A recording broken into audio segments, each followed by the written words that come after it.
From South Carolina Public Radio, this is the South Carolina Lede. I'm your host, Gavin Jackson, and this episode was recorded on May 30th, 2023 from South Carolina Public Radio Studios here in Columbia. Just so you know, some of the information in this podcast may have changed by the time you've heard it. This episode features a look at the 6-week abortion bill Governor Henry McMaster signed into law last week, and which was then promptly blocked in circuit court following a filing from abortion rights groups. We catch you up on the latest. Also, South Carolina's congressional map heads to the U.S. Supreme Court. Russia has issued an arrest warrant for Senator Lindsey Graham. We tell you why and also bring you his comments. And Congressman Jim Clyburn talks about the debt ceiling fight, plus much more. The Lede loves hearing from you guys. It's about to be summer. We want to hear from you. 803-563-7169. You're on the road. How's Memorial Day? What are you guys up to? We need to hear you. We got to give AT some love. He's working down in Spoleto and Charleston. So let us know what's going on. 803-563-7169.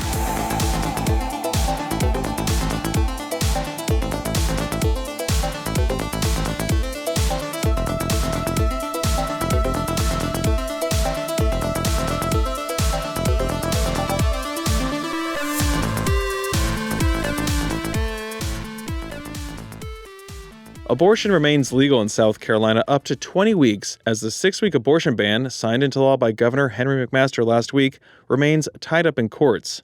You will remember that this is similar to the bill he signed into law in February 2021 that was challenged in federal court until Roe was overturned by the U.S. Supreme Court last June.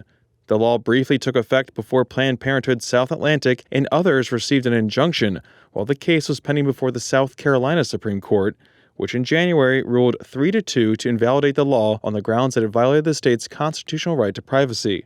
What's changed since then with this law? The Supreme Court. Justice Kay Hearn, who wrote the lead opinion on the case, stepped down after hitting the mandatory retirement age of 72. We take you to outside a Columbia courtroom where Kathleen McDaniel, the attorney who argued on behalf of Planned Parenthood abortion providers before Judge Clifton Newman last week. The bill in the substance of it is still exactly the same. The 6-week ban is still the 6-week ban, and the exceptions the previous bill, which was already ruled unconstitutional, the exceptions had a 20-week time limit, and that has been reduced in the new bill to 12 weeks. So it is a further, more egregious violation of constitutional rights. Between the time the governor signed the law and the injunction being granted, the medical care of some 75 women was in limbo. Vicki Ringer, Planned Parenthood South Atlantic's Director of Public Affairs, gave some more insight on the confusion following the signing of the law. Just in the short time since the bill was passed Tuesday night, my messages on phone and text have been filled with women who are afraid, women who are not even pregnant right now, but worried that they may be. I've heard from a woman who wants her daughter to move here, but is, because of her pre-existing conditions, pregnancy is a lethal condition for her. It is not benign. It is not always safe. And so anytime care is denied, women are harmed. It is just that simple. They can pretend all day at the State House that, oh, pregnancy is so simple, and it's just a joy-filled, glowing time for women. It is dangerous, and as you've heard us say over and over again, we have the 8th highest maternal mortality rate in this state, the 5th highest infant mortality rate. Let's protect the people who are here before we try to restrict that care. But people are confused. Even doctors' offices are calling us asking, I have a patient, she's sick, do I have to wait until she's septic? They're asking us for advice because hospital attorneys, attorneys for medical associations are also unsure what is happening. You'll remember that members of the General Assembly approved Justice Kay Hearn's replacement, State Appeals Court Judge Gary Hill, back in February, making the court the only high court in the nation to have only men serving on it. Now, I'll bring you my sit-down interview with Hearn on Saturday, but first, let's look at what key players of the abortion debate had to say about how things played out last week in the Senate, following a brief filibuster, which ended when cloture was successfully invoked by Republicans, including Senators Tom Davis and Greg Hembry, who were against the House's near-total abortion ban bill. Conway Republican Senator Luke Rankin was against cloture, but joined other Republicans in giving the measure final approval, sending the 6-week bill to the governor's desk for his signature on May 25th. The only Republicans joining Democrats in both votes, including the 27-19 passage, were the 3 female Republican senators, Katrina Shealy, Sandy Senn, and Penry Gustafson. Here's Lexington Republican Senator Katrina Shealy, part of the 5 women in the Senate who helped lead the fight against the restrictive abortion measures. I am disappointed, and it's kind of like a big letdown because now we're gone yet to fight again. We can hope that our Supreme Court hasn't turned so male that they just, say that it's okay for 6 weeks and we win in court and we have to come back to fight again. I don't think anybody wants to have a 22-week abortion law in South Carolina. I think a 12-week, amendment was a good compromise, and that's what I said. And, they didn't want to go with that. They've got their mindset what they want. They think they know what women want. I don't even think men want what they want. They just have it in their head that's what people want in South Carolina. And I don't think that's true. I've gotten too many emails, too many letters, too many cards, and they're from people in South Carolina. Everybody thinks, that's everybody. The liberal North is sending you all that stuff. That's not true. I poll my district. We poll South Carolina. There are people that want that, but the majority of the people in South Carolina do not want what we passed today. Senate Majority Leader Shane Massey spoke with reporters shortly before the Senate approved the measure on May 23rd. He shared his thoughts on the bill and whether it will now survive a court challenge. You're right, it has been a long and bumpy road, but it was an important debate to have. And I'm glad we finally got a resolution on it. And it's something that is going to make South Carolina not the abortion destination state of the Southeast, and I think that's important. And I think we've struck a compromise at the detection of a heartbeat, which is something that a lot of South Carolinians will support. We've tried very hard. I was involved in this, trying very hard to put language in this legislation that responds to the justices' concerns, hopefully to address some of those concerns so that then we could flip some votes that way. Because I would like for this to be a unanimous vote. If it's not unanimous, I would like for it to be 4-1. I don't want to have a 3-2 split vote. So we tried very hard to pay attention to what they wrote and then to respond to it. No, I'm confident in the changes that we made in the legislation that we addressed the concerns that were outlined in the opinions that were out there.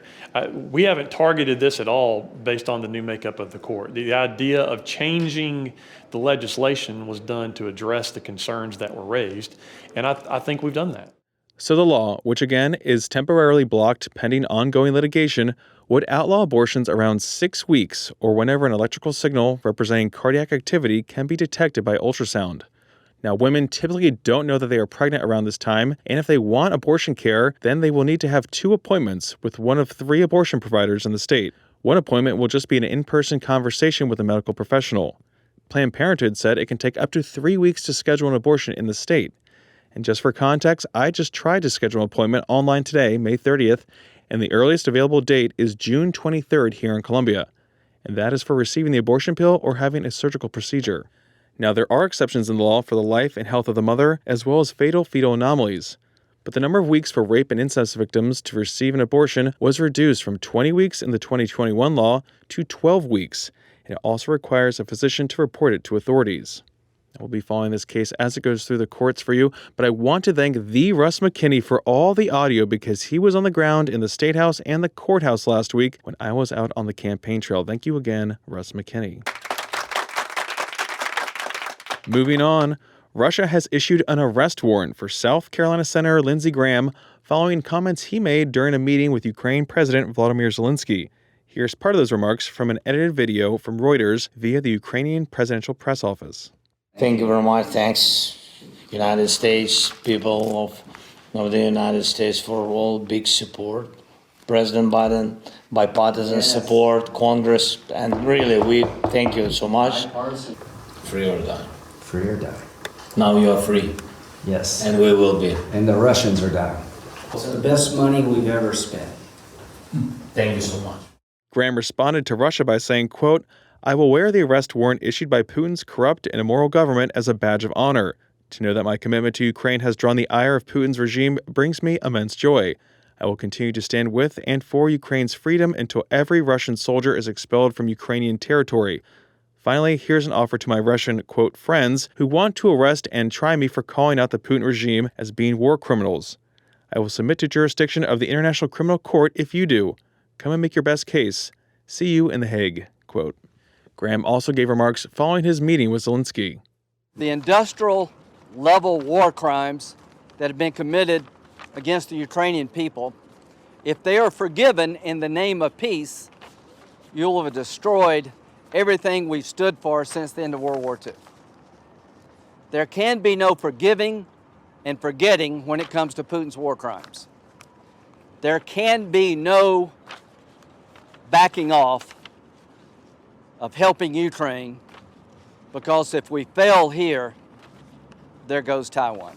If you're running for president as a Republican or Democrat, I don't know how you can make the argument that we're stronger against China if we pull the plug on Ukraine. That makes zero sense.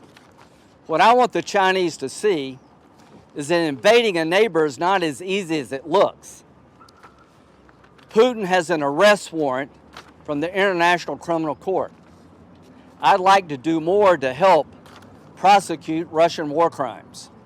The best way to protect Taiwan and world order is for Putin to lose.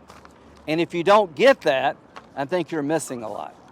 For the Ukrainian counteroffensive to yield results, and I'm here to tell you that the last chapter of the Battle of Bakhmut is yet to be written.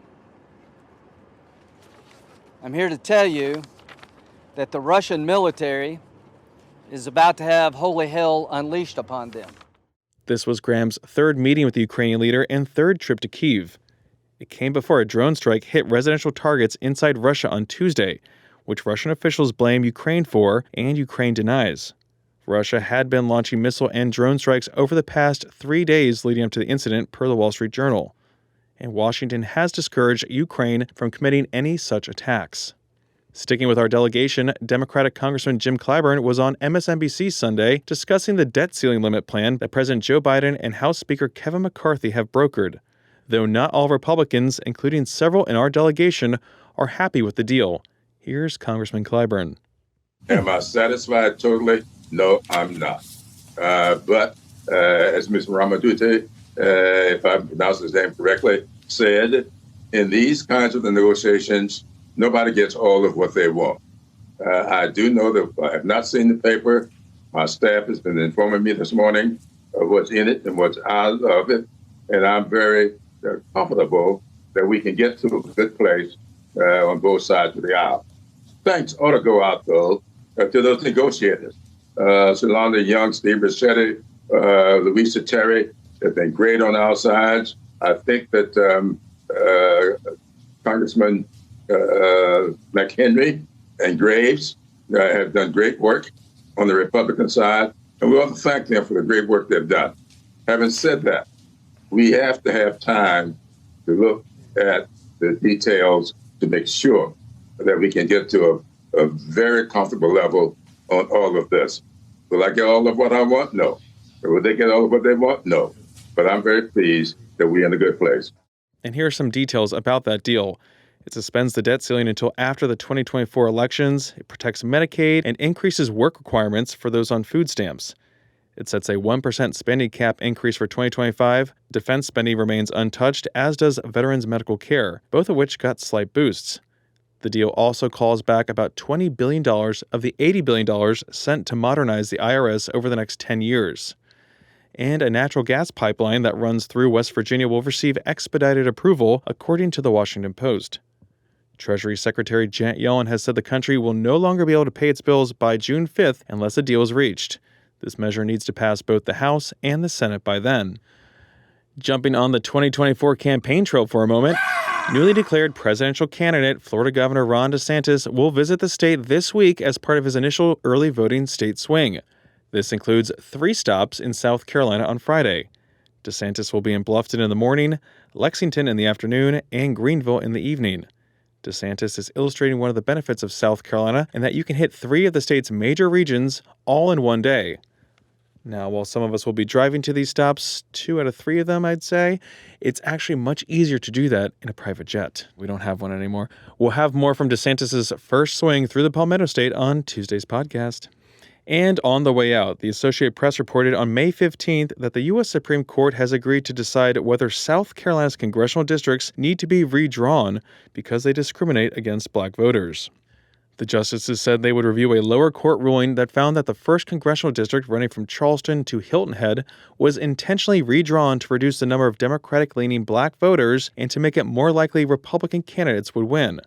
The case probably will be argued this fall and decided in the run-up to the 2024 elections, when all the seats in the closely divided House of Representatives, now under Republican control, will be on the ballot. The 3-judge court that ruled in favor of civil rights groups that challenged the congressional map said in its opinion in January that the districts violated the Federal Voting Rights Act by unfairly diluting the power of black voters. Again, that's the Associated Press reporting.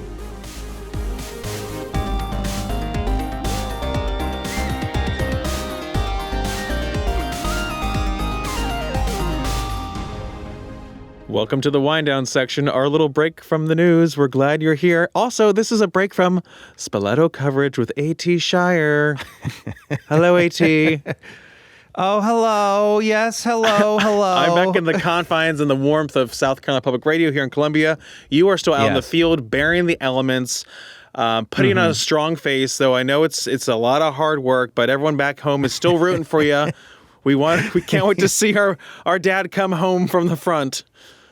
Yeah, Gavin looks like Rosie the Riveter right now. Yes, he can. He can do it. Collecting scrap metal for you and everything. Yeah, Gavin's just been dragging producer Sean texted me and just said, Gavin's just putting scrap metal in your office. Yeah. I don't know why. Just like a lot of things. Cans, bullet casings, tires. It doesn't matter. I find it, I take it. Doesn't matter. Anyway, Gavin, thank you for that sentiment. Yes, but we are here to get down to business, all right? We have a call. Yeah. You can look right here. Look, you can see it is. He's showing me his cell phone, folks. We're on FaceTime. Proof. I'm not making this up. So are you ready? This is part of our transparency efforts. Yes, go ahead. Here we go ahead, caller. Hey, y'all. Hope everybody is doing well. My name is Hunter. I'm in Spartanburg. And I was just wondering, what is the state of the redistricting that happened, obviously, with the 2020 census? I know they all go into their meetings and they do their redistricting stuff, but are the current maps that are on the website, are those the redistrict districts for everybody, or are those still waiting to be finalized? I know it's been 3 years, but it takes quite a time, I know. So I was just wondering the state of that and what's up-to-date information for me to follow. Thank you so much. Happy to talk anytime. Yeah, y'all take care. Thanks. Bye. Hunter, thank you for calling. It's almost like we planned this, and honestly, we didn't. I was just meaning to put that little tidbit up there from the AP that we heard from May 15th, but everything between now and then was a go. So I didn't have time to put that piece in until today. So glad that worked out. But as you can tell, Hunter, that's the only big hang up right there is we're doing with the congressional maps when it comes to redistricting in South Carolina. Everything else, the state House and the state Senate maps are all what you expect. So we already saw the ramifications of the state House maps in play in last November in the elections. We saw some change with more Republicans gaining House seats in the House because they're the only chamber up for election. The Senate we'll see play out in 2024 because that'll be the first time that those maps affect their elections. So a lot to take in there. But yeah, that supermajority came into play in 2022. The only one that's really up in the air is that very purple first district, right? Yeah. Okay, that's what I thought. Yeah. But even when you look at that, we saw Nancy Mace win handedly over Democrat Annie Andrews back in November 2022. So should they change this map, which they're going to maybe have to, depending on what the U.S. Supreme Court says, she should still be pretty safe. I mean, it's still a pretty red-purple district, and she's walking a pretty fine line with her comments and her stances on a lot of things, including abortion. So a lot to watch, and I mean, it depends on if she gets a good challenger. I mean, Ann Andrews was a pretty good challenger, so it's a tough hill to climb when it comes to these maps. It's about as red as a purple can get. Yeah, anyway, which Gavin, for me being colorblind, it's all like gray. I was at I don't Lowe's see what anyone's talking about. I was on Lowe's on yesterday with a friend of mine, and she was looking at paints, and she's like, "Oh, I think this gray's a little too blue, and this one's a little too this." I was like, "Well, I like that one, but then again, I'm partially deficient with color now, so." But I love my grays. I love monochrome, so I can tell you a good gray and a bad gray. I can do that. You got those down, baby. Anyway, Gavin, these Spoleto episodes, you have to do a lot of the heavy lifting here in the wind down. I do. So, what do you want to talk about here? What have you been doing? I was rethinking when you asked me about some of my favorite moments from the trail, and I think another favorite moment from Iowa was at least when I was at a bar having lunch. This place that I went to before, Zombie Burger, which has like really great burgers. You would love it. This bartender who's really outgoing, because I remember from last time, she's like, "Are you a lawyer?" I was like, "Oh, I don't know if that's an insult or a compliment." And then I told producer Amy, and she's like, "Yeah, I could see that. I think it's the hair. Also it's like the hair. The you got a great head of lettuce up there. Yeah, I gotta just keep it there as long as possible. But I had a pretty good Memorial Day weekend. It was very chill. I spent a lot of time just in silence, collecting myself. Because I had been in, 4 states over the week, and then I went to a wedding in Raleigh on Saturday. I can relate, dude. Right now, I can relate. And just I typically have some downtime, and I just had been living out of a suitcase in hotel rooms, so I was just like, let me just sit still. And I meant to go see a friend on Saturday night, and I was like, yeah, let me just take a nap, because I had just gone off the road 4 hours from Raleigh.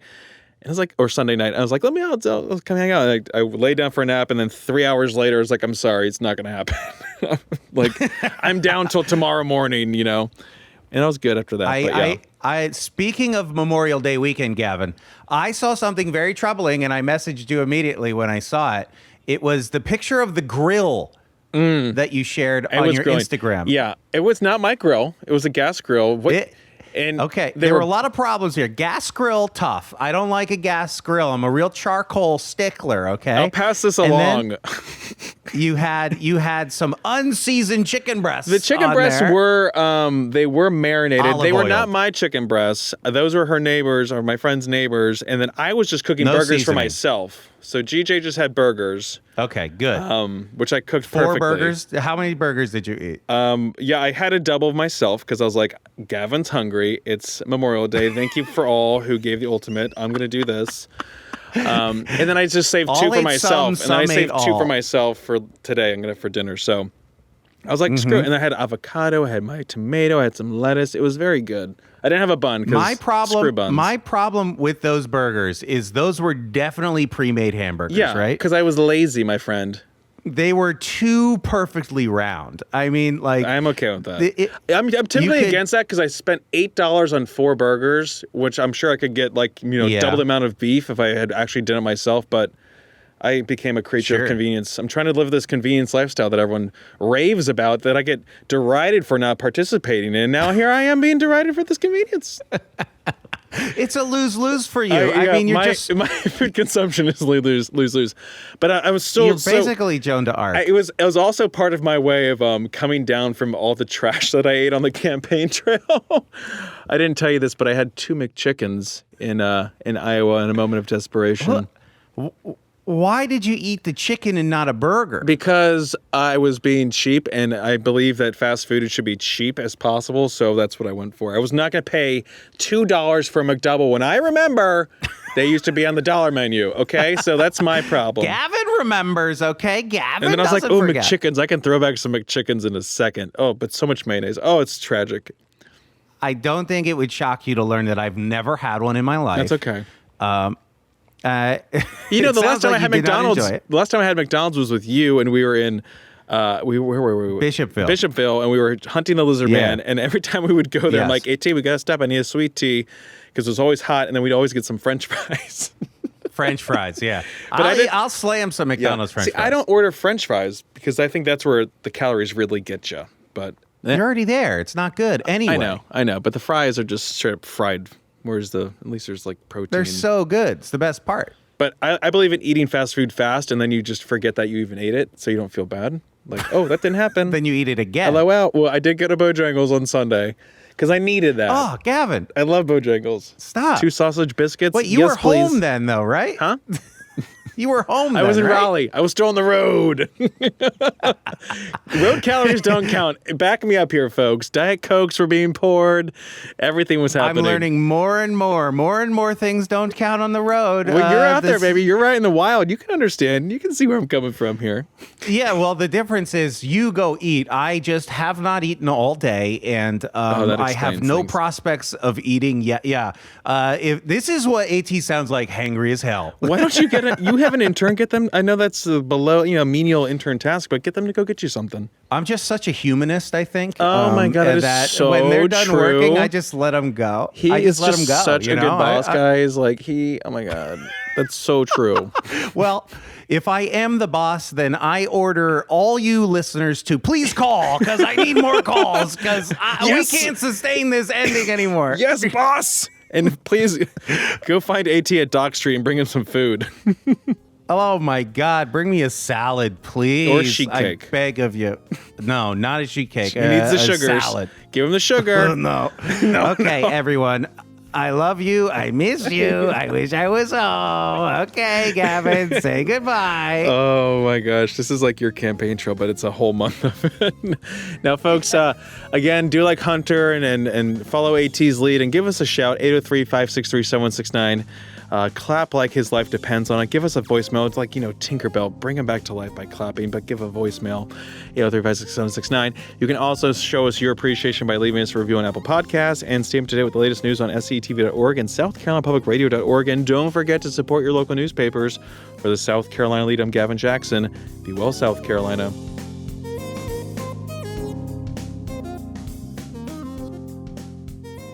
I tasted spice for the first time and saw the future. You know what I mean?